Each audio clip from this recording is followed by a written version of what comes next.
Hey everyone, I'm working to hit 1,000 subscribers and I need your help to get there. If you enjoy this content, please hit that subscribe button right now. You know what's interesting about this whole Nick Castellanos to Pittsburgh situation?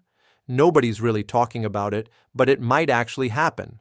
And I'm not throwing rumors at you for clicks. This is based on real discussions that have been floating around front offices, and when you dig into the details, it starts to make a lot more sense than you'd think at first. So here's what's going on. The Pirates need a bat. That's not news to anyone who's watched them over the last few years. They've got this young core that everyone keeps hyping up, right? O'Neill Cruz, Paul Skeens, who looks like he could be a generational arm, Brian Reynolds, who's been their most consistent player. But when you actually look at their lineup, there's a massive hole. They don't have that middle-of-the-order guy who can protect Reynolds and give pitchers something to actually worry about.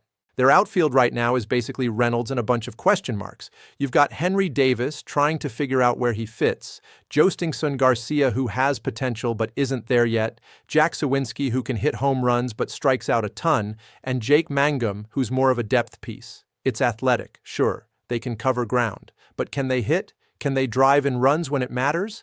That's where it gets shaky. And that's exactly where Castellanos comes in. Now, before you say it, yes, I know he's been frustrating in Philadelphia. I've watched him for 3 years now, and there have been stretches where you wonder what the Phillies were thinking when they gave him that contract. 5 years, $100 million.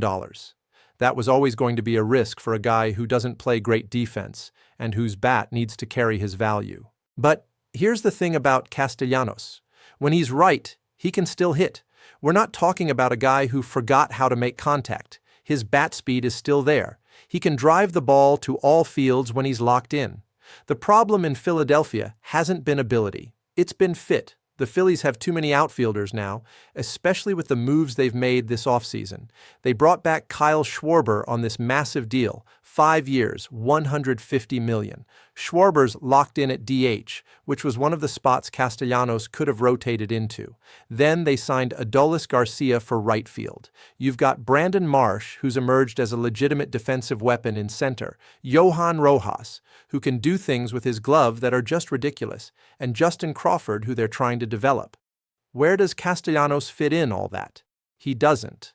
Not really. So Philadelphia has a roster crunch and a financial problem. Castellanos is owed $20 million in 2026, which is the last guaranteed year of his deal. That's a lot of money for a guy who might not play every day. For a Phillies team that's already committed huge money to Schwarber, Trea Turner, Bryce Harper, and others, that's salary they could use elsewhere. Moving that contract makes sense for them, even if they have to eat some of it. And that's where Pittsburgh comes into play. The Pirates have money. People forget this, but their payroll has room to grow. They're sitting somewhere in the 70 to 80 million range right now, and they've been saying for the last year that they're ready to start spending as this young core matures. Adding Castellanos at 10 or maybe 15 million if the Phillies cover half the contract, that's not a bad gamble for them at all. Think about it from Pittsburgh's perspective. You're getting a proven big league hitter who's made all-star teams, who's driven in over 90 runs multiple times in his career, and you're not giving up anything significant to get him. Most of the projections I've seen say the Phillies would take basically nothing back. Maybe a low-level catching prospect or a fringe pitching arm, but we're not talking about touching their top guys. This isn't a trade where Termar Johnson or Bubba Chandler are on the table. Philadelphia just wants the salary relief. For Pittsburgh, that's huge. You get the production without gutting your farm system. And even if Castellanos isn't what he was 5 years ago, even if he's just a league average hitter at this point, that's still an upgrade for them. He slots into left field or DH. He hits in the middle of the order behind Reynolds, and suddenly pitchers can't just pitch around your best player anymore. That alone changes the dynamic of their offense. Now let's talk about the risks, because obviously there are some. Castellanos is 34. He's not getting better from here. His defense has never been good, and it's only gotten worse as he's aged. If the Pirates are expecting him to play the outfield every day, they might be disappointed. He's really more of a DH at this stage, which limits his value a bit. And there's the performance question. What if he just keeps declining? What if the bat that looked okay in Philly doesn't translate in a different park, with a different lineup around him? Then Pittsburgh is stuck paying 10 to 15 million for a guy who becomes a bench bat by July. That's not catastrophic, but it's not ideal either. But here's why I think this could actually work. The Pirates aren't betting their future on this. It's 1 year, 2026. That's it. If it works, great. You've got a veteran presence, you've got some pop in the lineup, and maybe you actually compete for a wild card spot. If it doesn't work, you move on after the season, and you're not stuck with years of dead money. The risk is so minimal compared to the potential upside. For the Phillies, this is about roster construction more than anything else. They've got too many bodies, they need financial flexibility, and they're trying to get younger and faster in the outfield.